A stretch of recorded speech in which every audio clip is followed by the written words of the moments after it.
Ang punong kawayan. Sa isang bakuran, may ilang punong kahoy na may kanya-kanyang katangian. Mabunga ang santol, mayabong ang mangga, mabulaklak ang kabalyero, tuwid at mabunga ang niyog. Ngunit sa isang tabi ng bakuran ay naroroon ang payat na kawayan. Minsan, nagpaligsahan ang mga punong kahoy. "Tingnan niyo ako," wika ni Santol. "Hitik sa bunga kaya mahal ako ng mga bata." "Daig kita," wika ni Mangga. "Mayabong ang aking mga daon at hitik pa sa bunga, kaya maraming ibon sa aking mga sanga." "Sigit ako maganda," wika ni Kabalyero. "Bulaklak ko'y marami at pulang-pula. Kahit malayo, ako ay kitang-kita." "Ako ang tingnan nyo. Tuwid ang puno, malapad ang mga dahon at mabunga," wika ni Niyog. "Teka, kaawa-awa naman si kawayan.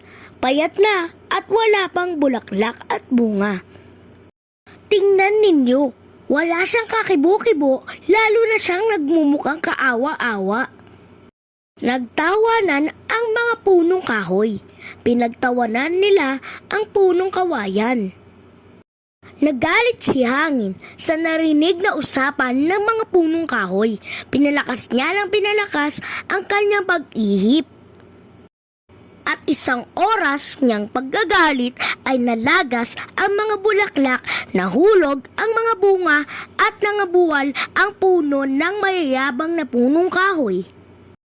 Tanging ang mababang loob na si kawayan ang sumunod-sunod sa ihip ng malakas na hangin, ang nakatayo at di nasalanta. Aral ng kwento, isaalang-alang natin ang kakayahan at kalooban ng isang nilalang. Lahat ay may kababaang loob at matatag sa oras ng malaking dagok sa buhay. Huwag maging mayabang. Ang pagiging maamo ay hindi nangangahulugan ng kahinaan, kundi pag-uugaling may kabutihan at kabaitan. At yan ang kwento ng Ang Punong Kawayan.